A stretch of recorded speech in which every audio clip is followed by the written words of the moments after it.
उर्दू का अगला अक्षर है सीन।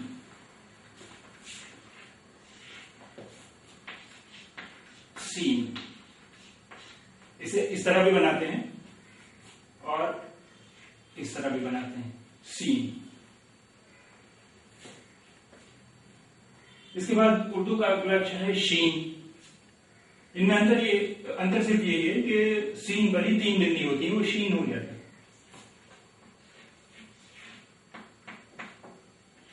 शीन।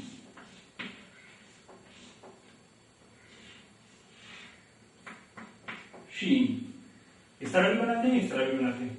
जिस तरह सीन 2 तरह से बनाते हैं, उसी तरह शीन भी 2 तरह से बनाते हैं।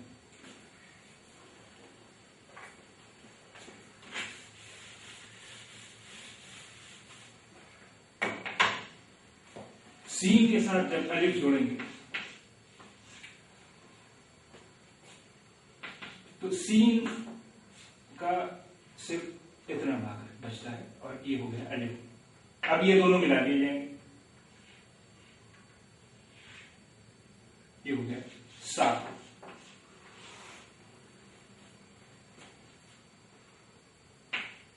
इस तरह भी बना सकते हैं सा और इस तरह भी बना सकते हैं सा। ये हो गया सात।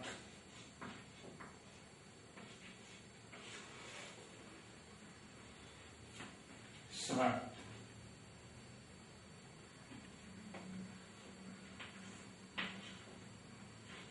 आस।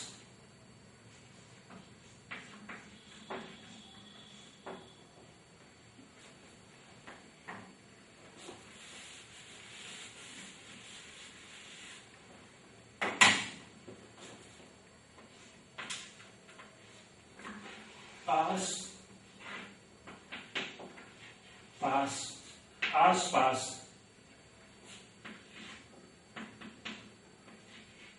पास पास। आस पास पास पास।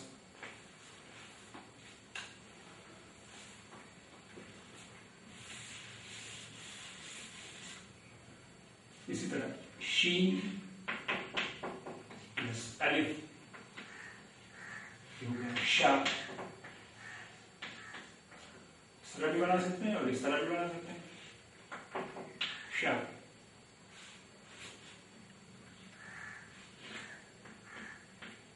शा बा श। शाबाश। शाबाश।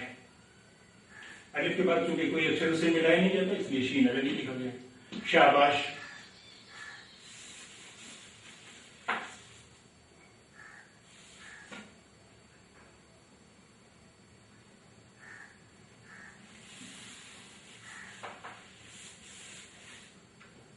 उर्दू का अगला अक्षर है स्वाद।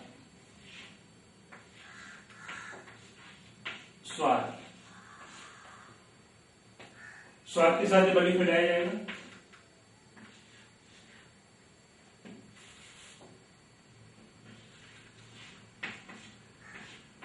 तो स्वाद का सिर्फ इतना है ऑप्शन बचेगा और ये हो गया अलिफ। ये हो गया सा।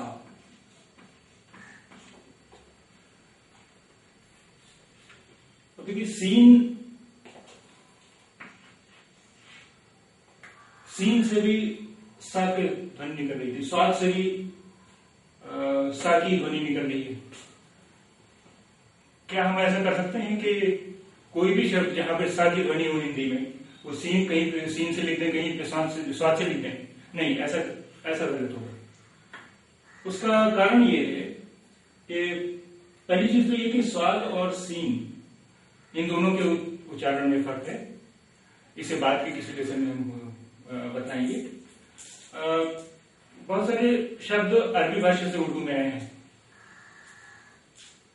तो अरबी भाषा में जो शब्द स्वाद से लिखे जाते हैं, जिन शब्दों में स्वाद है, वो उर्दू में अरबी स्वाद से ही लिखे जाते हैं। हालांकि हिंदी की असर की वजह से अब बोलचाल में सीन और साथ में कोई फर्क नहीं रह गया है, लेकिन जिस स्पेलिंग के साथ वो पहले अरबी में लिखे जाते हैं उसी स्पेलिंग के साथ वो उर्दू में भी लिखे जाते हैं। इसलिए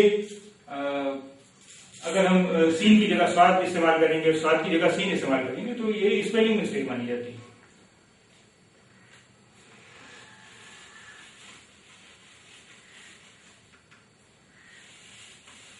अगला अक्षर है उर्दू का ज़ाद। ज़ाद, इसके साथ जब अलिफ को मिलाएंगे तो उसी तरह मिलाएंगे जैसे स्वाद के साथ मिलाया था। ज़ाद प्लस अलिफ, ये हो गया ज़ाद।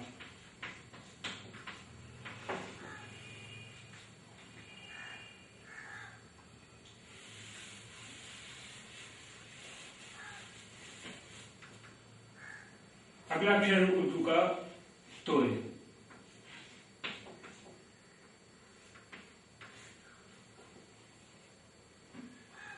इसके साथ जब अलिफ मिलाएंगे ये हो जाएगा